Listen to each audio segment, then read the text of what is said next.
Epicentre of education में आप सभी बच्चों का स्वागत है। Good morning, good afternoon, good evening, जब भी आप हमारा ये वीडियो देख रहे हो।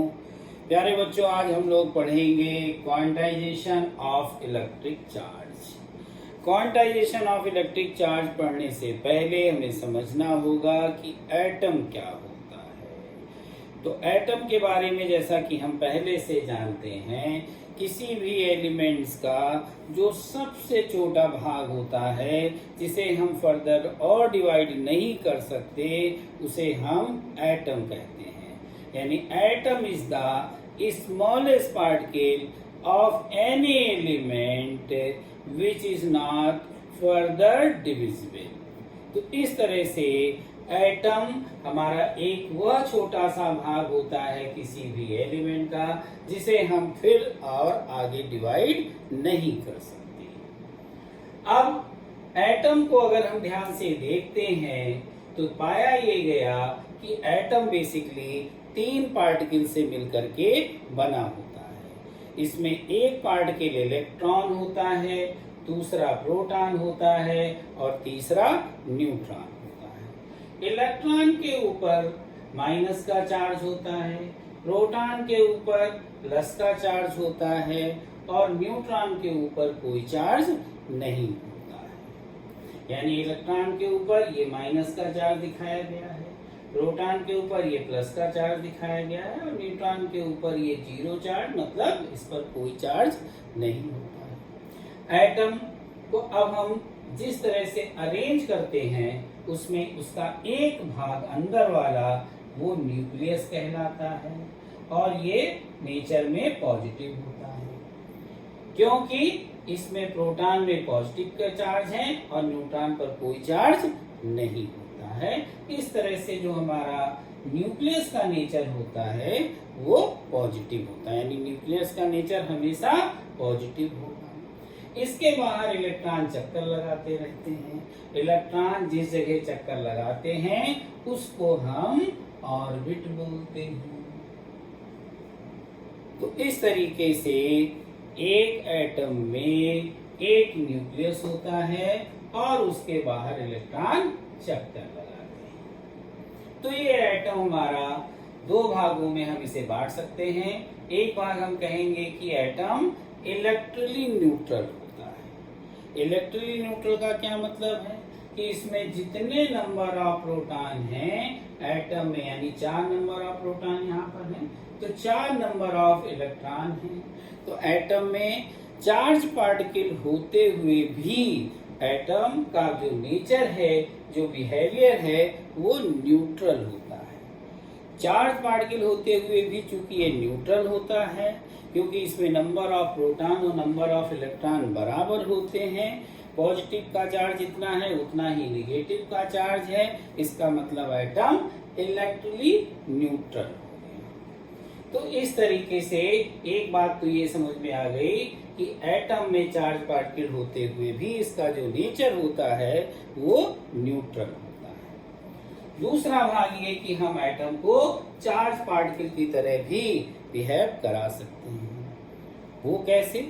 उसके लिए अगर हम इसमें से इलेक्ट्रॉन को बाहर निकालें, अगर हम इलेक्ट्रॉन को बाहर निकालेंगे तो इसमें नंबर ऑफ इलेक्ट्रॉन्स कम होते जाएंगे, शॉर्टेज ऑफ इलेक्ट्रॉन होता जाएगा और इस पर पॉजिटिव के चार्ज बढ़ते जाएंगे। मान लीजिए हमने यहाँ से एक इलेक्ट्रॉन को बाहर निकाल लिया।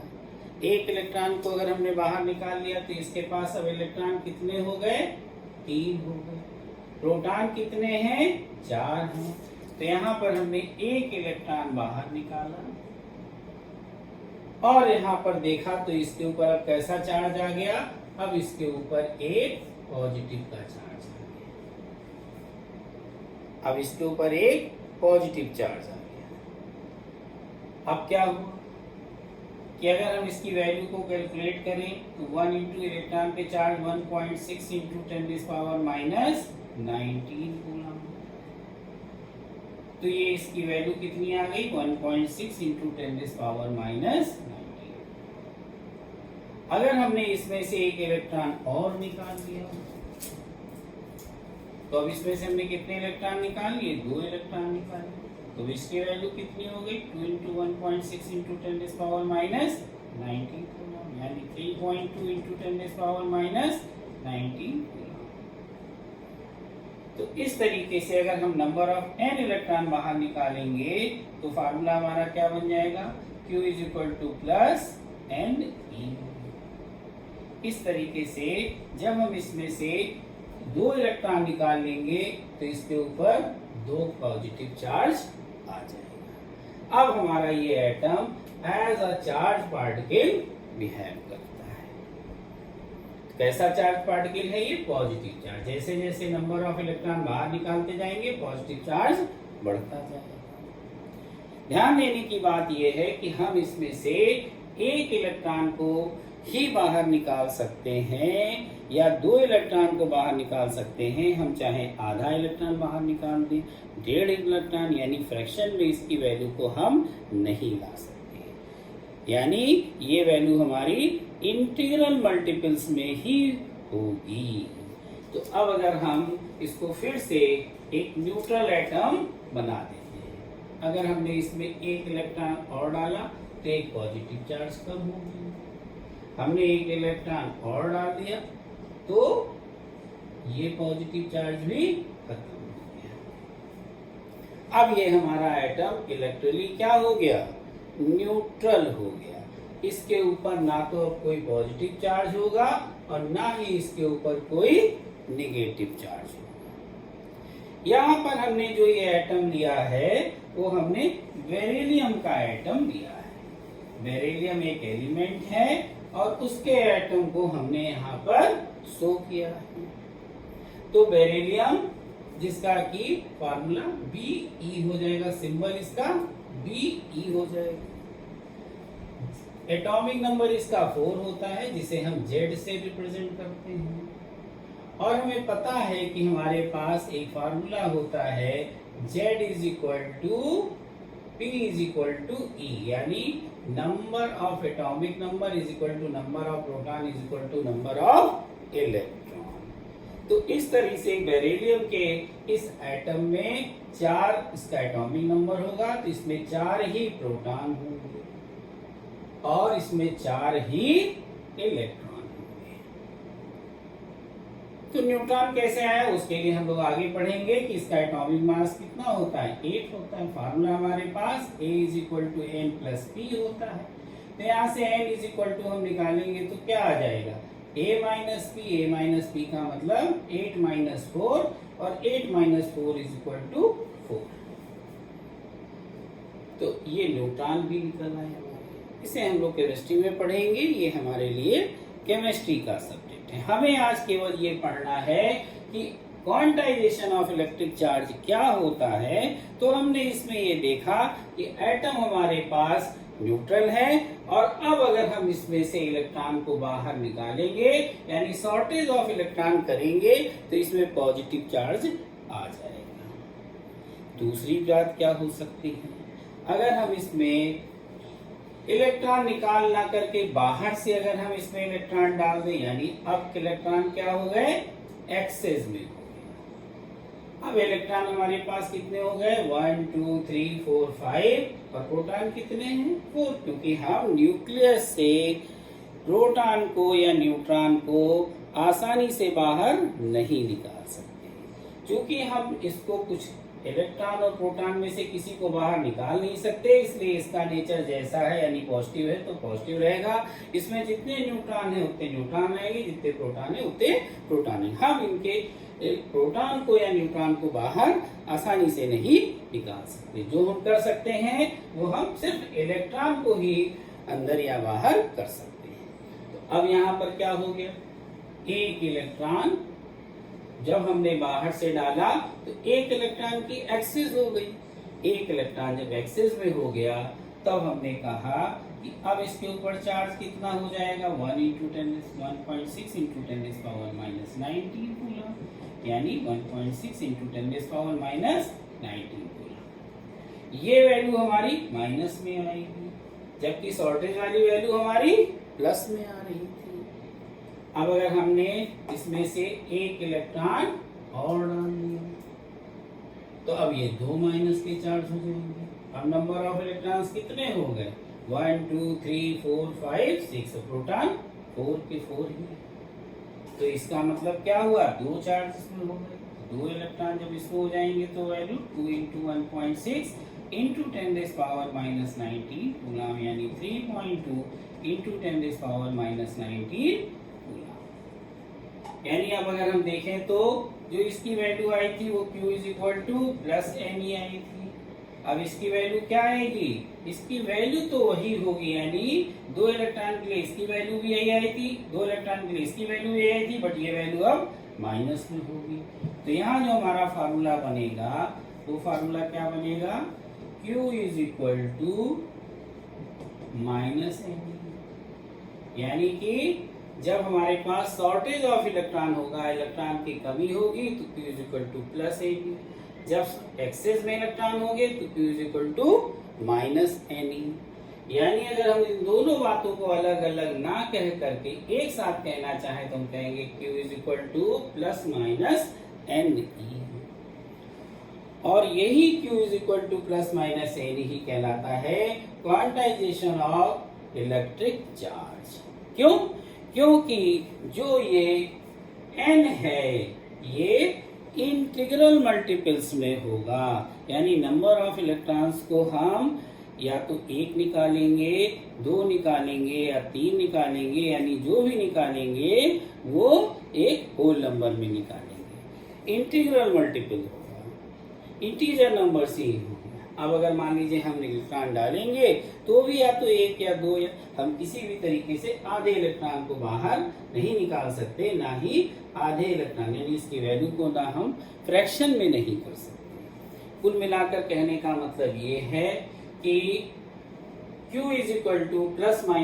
±Ne जो है वो क्या है? Integral multiples. किसी भी चार्ज बॉडी का जो चार्ज होगा वो इंटीग्रल मल्टीपल्स में ही होगा, और यही हमारा कहलाता है क्वांटाइजेशन ऑफ इलेक्ट्रिक चार्ज। तो इस तरीके से इसके ऊपर जो हमें ये फार्मूला मिला Q ±Ne में n क्या है? नंबर ऑफ इलेक्ट्रॉन्स, E क्या है?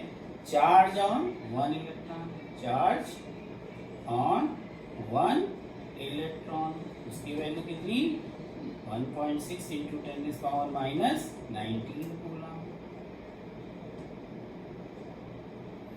तो और Q क्या है?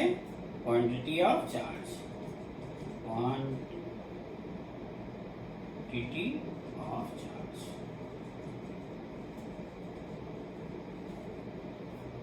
अब अगर हम इसके ऊपर न्यूमेरिकल लगाना चाहें तो हम बहुत आराम से इस पे न्यूमेरिकल्स को सॉल्व कर सकते हैं। मान लीजिए कि हमसे कहा जाए किसी भी एटम से 5 इलेक्ट्रॉन हमने निकाल लिए, तो क्या हो गया? शॉर्टेज ऑफ इलेक्ट्रॉन हुआ। निकाल लिए तो इसका मतलब क्या हुआ? +5 इलेक्ट्रॉन हो गए। तो इसके ऊपर चार्ज कितना होगा? तो नंबर ऑफ इलेक्ट्रॉन्स कितने दिए हैं? 5। फार्मूला Q = Ne, n की वैल्यू 5, E की वैल्यू 1.6 × 10⁻⁻19, यानी कि 8.0 × 10⁻⁻19 कूलम। ये इसका आंसर है। इसका रिवर्स भी हमसे पूछा जा सकता है कि किसी भी एटम के ऊपर इतना चार्ज है तो इसमें कितने नंबर ऑफ इलेक्ट्रॉन्स होंगे? तो इसका मतलब अगर हमें Q की वैल्यू दी होगी, मान लो 8 × 0 × 10⁻⁻19 कूलम की, और हमसे कहा जाए कि इसमें आप नंबर ऑफ इलेक्ट्रॉन्स बताइए कितने होंगे, यानी n हमसे पूछा जाए, तो फार्मूला क्या लगा देंगे? वही Q = Ne, n = Q/E। तो Q की वैल्यू कितनी दी हुई है? 8.0 × 10⁻⁻19 कूलम, और E की वैल्यू कितनी है? 1.6 × 10⁻⁻19।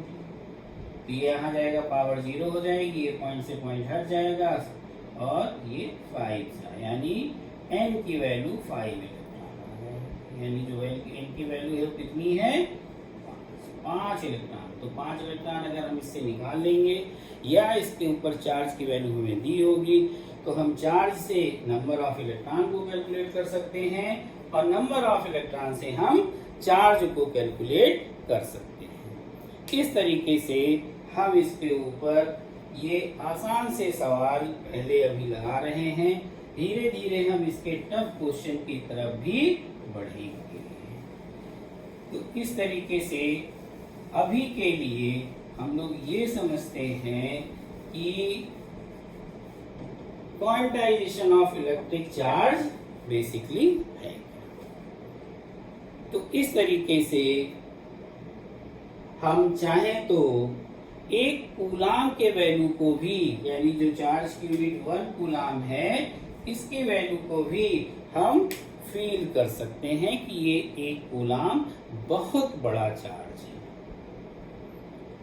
एक कूलाम इतना बड़ा चार्ज है कि अगर हम किसी चार्ज बॉडी से 10⁹ इलेक्ट्रॉन्स को अगर हम 1 सेकेंड में इतने नंबर ऑफ इलेक्ट्रॉन्स को अगर हम बाहर निकाल लें, 10⁹ यानी 1 बिलियन इलेक्ट्रॉन्स को पर सेकेंड अगर बाहर निकालें तो एक कूलाम चार्ज को बाहर निकालने में हमें लगभग 200 साल लगेंगे। How many years? Almost 200 years लगेंगे। इस चीज को बहुत आराम से आप कैलकुलेट कर सकते हैं, क्योंकि आपको क्या निकालना है कि एक कूलाम चार्ज को हम कितने समय में निकाल पाएंगे अगर हम 1 सेकेंड में 1 बिलियन यानी 10⁹ इलेक्ट्रॉन बाहर निकाल रहे हैं। तो आंसर कितना आएगा? लगभग 200। तो आप इसको ट्राई करिएगा, ठीक? तो आपको फील हो रहा होगा कि एक कूलाम चार्ज की बहुत बड़ी यूनिट है। तो इस तरीके से आज हम लोगों ने पढ़ा क्वांटाइजेशन ऑफ इलेक्ट्रिक चार्ज। उम्मीद है प्यारे बच्चों आपको ये समझ में आया होगा। अब आज के लिए इतना ही। Thank you to all of